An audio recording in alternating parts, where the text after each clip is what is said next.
Lama menghilang, mantan istri Sesar Putra Aditya, Indadari, kembali hadir di ranah publik dengan sebuah pengakuan mengejutkan.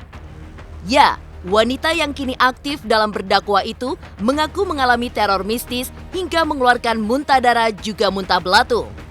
Ngerinya, bahkan kejadian muntah darah ia alami saat dirinya sedang berdakwah. Lantas benarkah Indadari juga diteror lewat mimpi seperti hendak dibunuh, dipatok ular, juga mimpi melihat harimau? Hari demi hari dilewati Indadari dengan perasaan was-was. Teror yang datang lewat mimpi hanyalah sebagian ketakutan yang dideritanya. Wanita yang kini tampil bercadar tersebut bahkan mengaku sering menemukan binatang tak biasa serta tanah kuburan di beberapa sudut rumahnya. Lantas seperti apa cara Indadari melawan teror tersebut?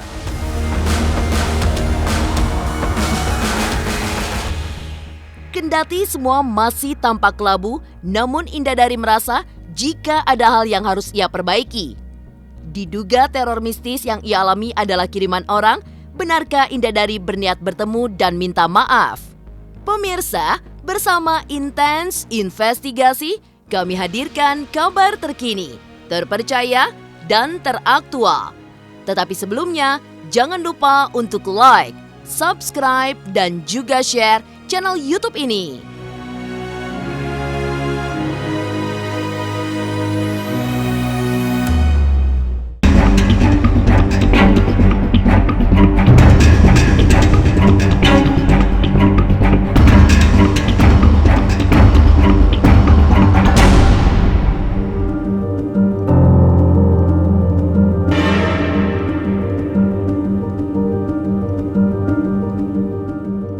Mantan istri Sesar Putra Aditya atau Sesar YKS, Indadari, membuat pengakuan mengejutkan.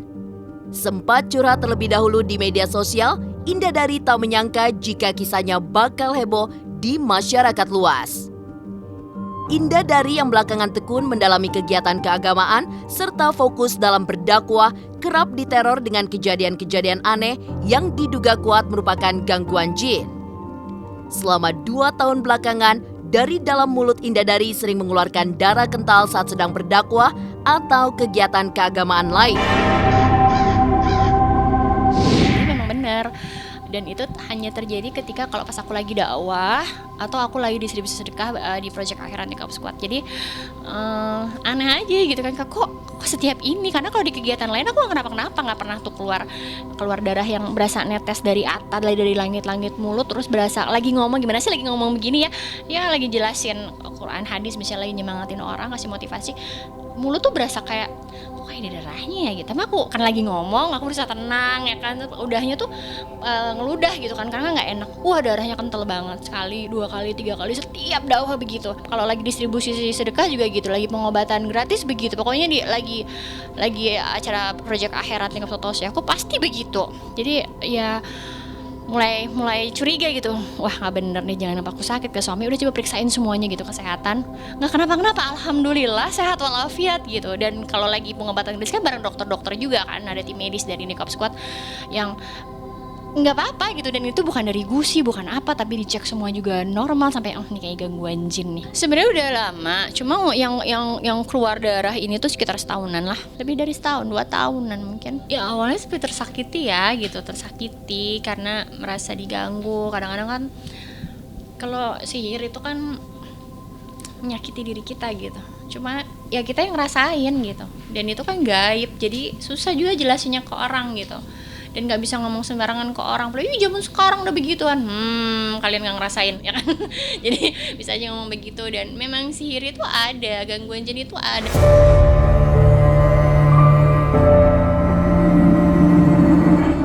Selain muntah darah, kejadian aneh juga dirasakan Indadari lewat mimpi. Datangnya mimpi yang biasanya diibaratkan dengan bunga tidur itu justru menjadi sebuah ketakutan bagi Indadari setiap kali ia akan tidur. Bagaimana tidak, mimpi yang dialami Indadari bukanlah mimpi biasa. Mimpi mengerikan seperti dikejar-kejar akan dibunuh, mimpi dipatok ular hingga mimpi dicakar harimau kerap dialami Indadari.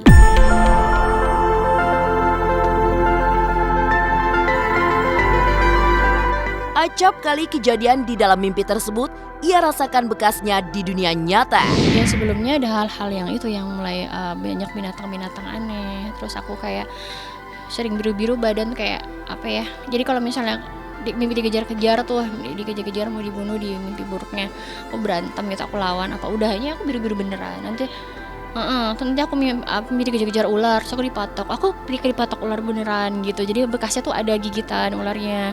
Terus nanti dicakar sama harimau, cakarannya ada gitu. Terus kayak nggak bener nih gitu. Awalnya ya pasti serem ya aku, mesti aku kayak gini gitu, ya Allah, serem gitu. Terus mau tidur tuh menjadi males karena aduh ntar aku mimpi buruk lagi gitu, sampai ini sama itu gitu. Tuh pakai cadar kan jadi nggak kelihatan ini mata pandanya. Terus ya sempet takut, cuma suamiku selalu nyemangatin, orang tuaku juga gitu. Terus teman-teman sahabat-sahabat yang memang ngelihat sendiri aku bisa berjuangnya untuk diganggunya tuh benar-benar senyata. Kadang-kadang tuh tim itu sering banget ngeliat kalau kita lagi distribusi sedekah di Project Akhirat tuh yang wah bener nih diganggu. Udah abis ngasih dakwah ini pas lagi ngomong nih kelar dakwah aku pingsan. Itu pernah juga.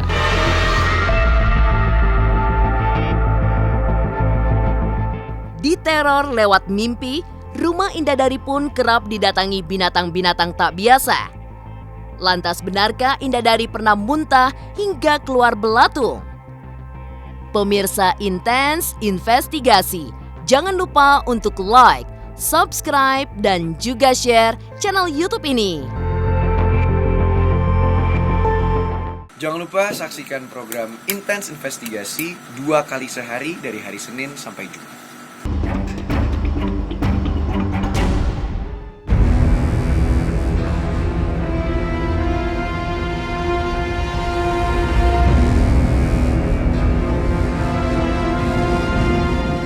Teror lewat mimpi hanyalah sebagian gangguan dari rangkaian teror yang dialami Indadari.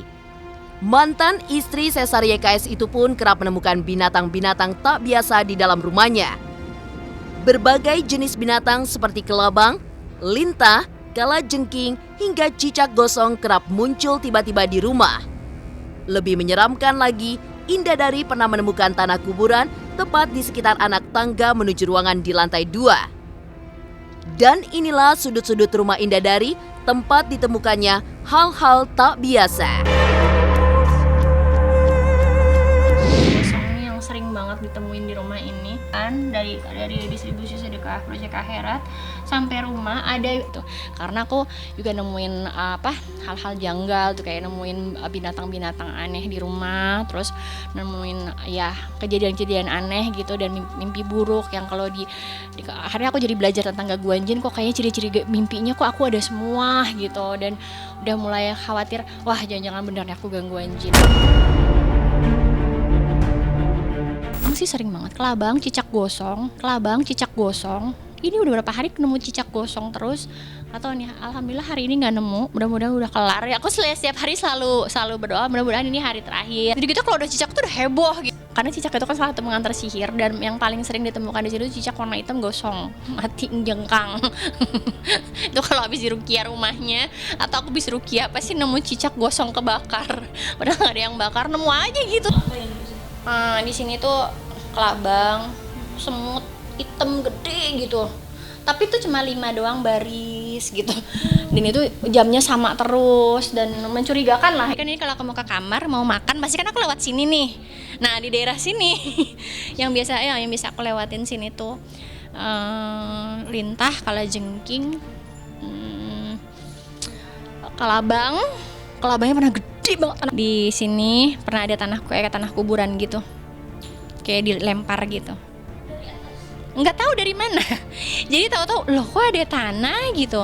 Dan ternyata benar-benar kayak yang dilempar gitu. Padahal kan nggak ada orang masuk, nggak ada yang lewat. Aku tanya semuanya, ngapain ngelempar tanah kan gitu. Coba ruqyah rumah, karena kan rumah juga bisa diruqyah gitu kan. Jadi ruqyah rumah, dan abis ruqyah rumah memang selalu keluar tuh buhul-buhulnya pada keluar. Jadi yang binatang-binatang tergelepak hitam banyak kayak terbakar gosong itu jadi mulai banyak keluar gitu. Dan itu setiap abis ruqyah rumah. Jadi kan makin yang oh masya Allah. Padahal kan kalau kita ruqyah itu kan cuma membaca Al-Quran atau kita mendengarkan Al-Quran, ya kan, mendengarkan. Kalau kita lagi ruqyah kita dengerin Al-Quran. Kalau kita lagi ruqyah mandiri di rumah kita baca baca Quran dan itu udah efeknya dahsyat.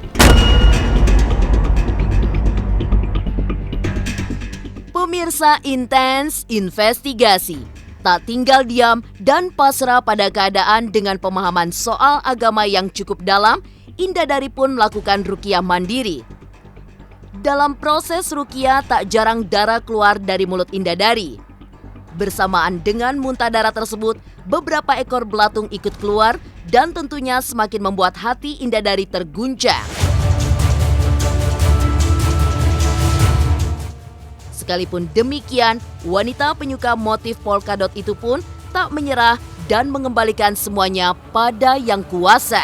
Kental gitu dia, ya kan ya, dan coba untuk terapi ruqyah gitu kan, ruqyah syariah gitu, karena ada ruqyah yang nggak syariah, teman-teman harus hati-hati gitu. Jadi ruqyah syariah, ruqyah bener reaksi aku muntah segala macam ya Allah, dan alhamdulillah jadi mendingan gitu, alhamdulillah, jadi malah jadi jauh lebih beruntung sekali, kayak ya alhamdulillah ya dalam Islam semua itu ada solusinya gitu. Jadi ingat juga, oh ya dulu kan Rasulullah SAW juga pernah disihir gitu, terus di ruqyah oleh malaikat Jibril, jadi aku tinggal nyontoh aja bagaimana apa yang dilakukan oleh Rasulullah SAW, lalu bagaimana surat-surat apa yang harus dibaca, lalu makanan-makanan apa yang bisa membantu penyembuhannya. Kaget pasti ya, aku sakit apa nih gitu kan, pasti beda sakit dulu gitu kan, kenapa nih aku, terus tapi kok sekali dulu kok pas sampai rumah nggak keluar darah lagi, periksa nggak kenapa, tapi kok dakwah sama distribusi sedekah di proyek akhirat kok begini lagi, sampai akhirnya ini sih kayaknya gangguan sihir jin. Suami sih coba cek deh gitu, jangan ini itu kamu sakit apa, karena ada autoimun apa, tapi dicek ya suami yang bilang coba dicek semuanya apa gitu ya, khawatir namanya dia jauh kan ya. Jadi pas diperiksa semuanya alhamdulillah sehat walafiat, terus dan malah kalau dibacakan Quran aku aduh bisa muntah banget yang rasanya, tapi kalau habis itu enak lagi, misalnya lebih tenang, pandangan lebih jelas. Pernah muntah belatung waktu ruqyah ya, abis ruqyah di rumah itu kok. Ruqyah di rumah ini. Ruqyah mandiri itu aku, terapi Al-Baqarah. Jadi baca Al-Baqarah full 286 ayat.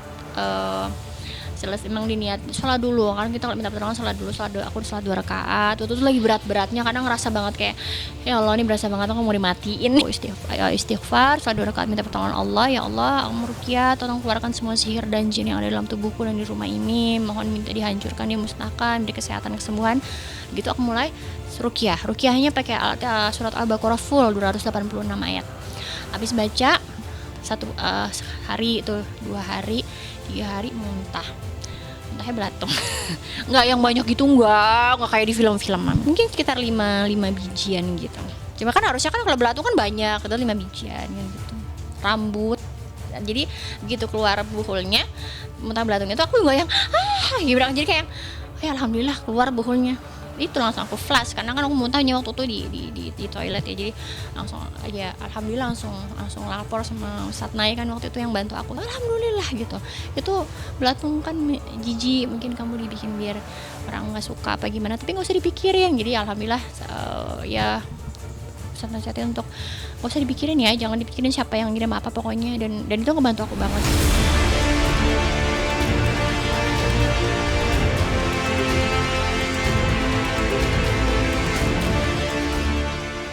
Muntah darah disertai belatung jelas hal yang tak biasa. Lantas benarkah sakit yang diderita Indah Dari adalah kiriman dari orang yang ia kenal? Pemirsa Intens Investigasi, jangan lupa untuk like, subscribe, dan juga share channel YouTube ini.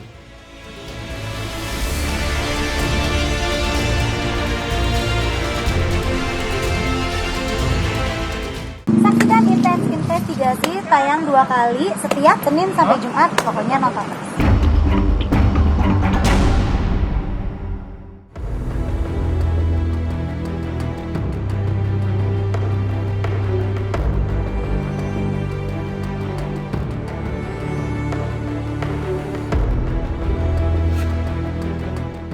Hidup bersama keluarga kecilnya di rumah yang sama, Indah Dari bersyukur teror mistis yang dialami tak menyebar hingga ke anak-anak.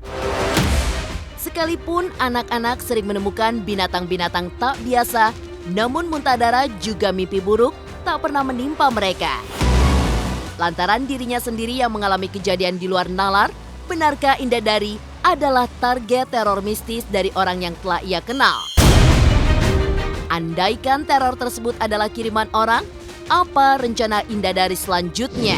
So far yang lebih kerasa ke aku memang aku kan yang ditarget gitu. Bisa jadi karena sihir itu kan pasti dia ngirim gitu. Cuma aku nggak mau mikirin gitu, nggak mau mikirin siapa yang nyihir aku itu ribet. Maksudnya biarin aja lah, itu jadi urusan dia sama Allah. Urusanku Allah takdirkan ini terjadi pasti karena dosa-dosa aku dan Allah mengirim dia begitu, ya bukan urusan aku lah gitu. Maksudnya itu urusan dia sama Allah. Siapapun dia yang mengirim aku sudah aku maafkan, aku nggak mau memendam kebencian dan aku berusaha minta maaf sama siapapun yang aku temui, pokoknya aku minta maaf sama semuanya gitu. Dan itu lebih damai ke hati ya, nggak mau prasangka buruk. Kalau misalnya jangan dia nyari siapa gitu kan kayak ribet banget tuh, malah makin kuat setannya gitu. Jadi karena hati akan jadi penuhi prasangka, akan dipenuhi dengan rasa curiga gitu sama orang lain. Tapi aku makanya menghindari lah, kalau kata suamiku balas aja dengan karya gitu. Apa yang bisa kamu lakukan untuk agama Allah gitu. Aku bisa nulis aja, bikin buku, aku bisa dakwah, yaudah kamu dakwah.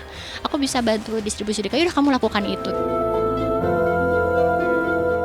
Pemirsa Intens Investigasi, memang tak setiap saat Indadari diserang teror mistis. Menurutnya, serangan demi serangan itu kerap terjadi di waktu-waktu yang seolah telah ditentukan. Selain pada saat dirinya melakukan kegiatan amal atau sedang berdakwah, teror itu pun sering terjadi di waktu-waktu menjelang maghrib ataupun menjelang subuh. Selain dilawan dengan berdoa, Indadari pun mengkonsumsi makanan-makanan yang khasiatnya mampu menangkal roh-roh jahat serta gangguan jin. Iya, kalau hari-hari tertentu dan jamnya sama terus. Misalnya kalau Rabu terus. Kalau Rabu atau setiap habis maghrib, menjelang maghrib atau menjelang subuh. Aku mengamalkan makanan dan minuman yang diperintahkan oleh Rasulullah SAW sebagai obat. Jadi contohnya kayak ini. Ini kata Rasulullah SAW, kurma ajwa. Ini adalah kurma ajwa aliyah. Ya, bisa aku juga taunya dulu kurma ajwa gitu. Ternyata beda, ada jenisnya aliyah yang ini hanya ada di 12 kebun yang ada di Madinah. Kata Rasulullah SAW, makanlah 7 butir kurma ajwa pada pagi hari, maka kita akan terhindar dari sihir dan dari racun. Ini tuh madu sider, madu bidara, madu Yaman, tapi jenisnya yang sider gitu. Sidernya yang tobi'i. Ada yang tobi'i, ada yang malaki. Jadi aku lebih senang yang tobi'i karena itu lebih dahsyat karena dia madu liar Yaman tapi yang madu bidaranya. Dan bidara ini kan memang kata Rasulullah SAW juga efektif untuk gangguan jin gitu. Habatus sauda, aku juga rutin habatus sauda ya. Demikian pemirsa, kabar terkini, terpercaya, dan teraktual yang kami hadirkan hari ini. Saksikan terus Intens Investigasi setiap hari Senin sampai dengan Jumat hanya di YouTube channel. Pastinya jangan lupa untuk like, subscribe, share, dan juga komen channel Intens Investigasi.